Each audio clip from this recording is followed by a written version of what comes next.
there's a straggler. There's one over there.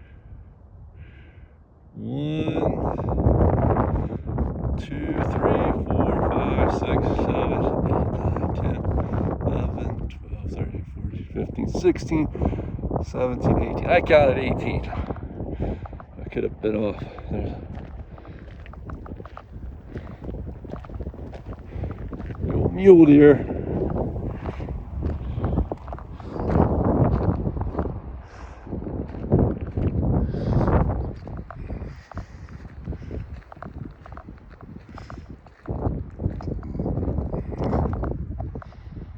Yes. It's nice weather. It's not quite spring yet.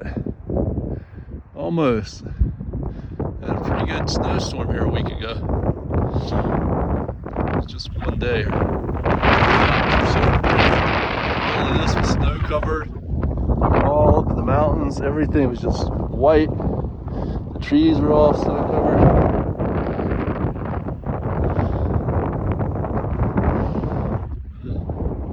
It's going to be a short walk today. Just a little walk after eating lunch. Digest some food. It's windy.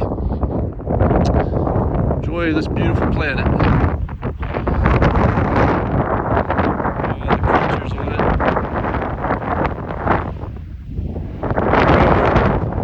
it. You are you, but also other people are other people. That's an important way to think about things. Is to recognize we're part of all these beautiful things. We're all together as one with the other people and animals and plants, everything, the universe. And then we're also an individual. And other people are also individuals.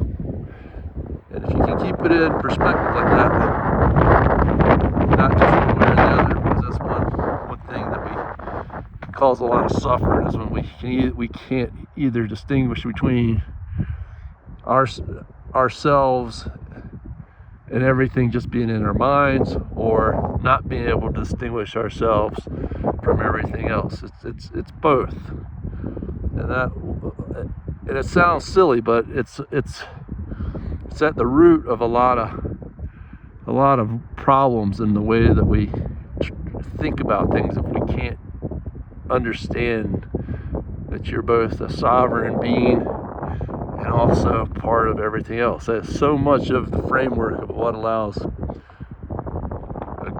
for people and everything to be in peace is to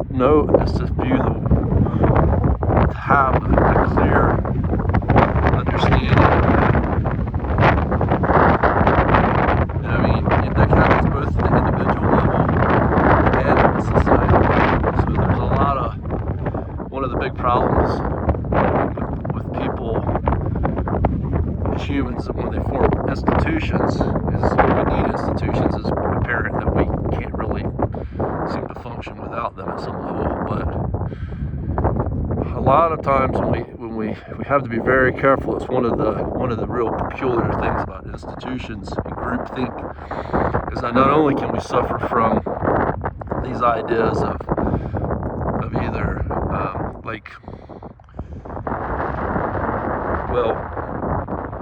not being able to have a balance between our own autonomy, our own selves, our own sovereignty, and the sovereignty of others, but also the oneness of everything that we do at an individual level. This also happens at an institutional level. So there's a lot of that's in the United States of America, for example, the founding fathers, whether they stated it that way or not, they were very aware of that in the way that the Constitution was formed. The Constitution very much protects the individual rights while at the same time recognizing that that's what forms a sound society. So in the Institution of the United States of America, it's well considered in our primary documents of the Constitution, but it's something that's a constant struggle especially when power is not well distributed amongst the amongst the institution. The institution will start to act in a way that's as if they're superior to everything else around. In other words, it doesn't have the institution, just like the individual, can suffer from what's like grandiosity, thinking that it's superior or better to everything else. So, good, healthy balance between knowing that you have rights as an individual, that you are an individual, that you are able to follow your dreams as an individual, that other people are also individuals and they have those same rights, and that then too we also have to function together. It wouldn't be a universe, it wouldn't be a world without other people or other things. So you got to keep it in perspective, and you can develop that. It's actually something that you can work on and practice, and there's many ways to do that. But first is just to be conscious of it, to recognize those things, just very generally, and then a lot of the rest will kind of take care of itself. All right, beautiful day. I love you.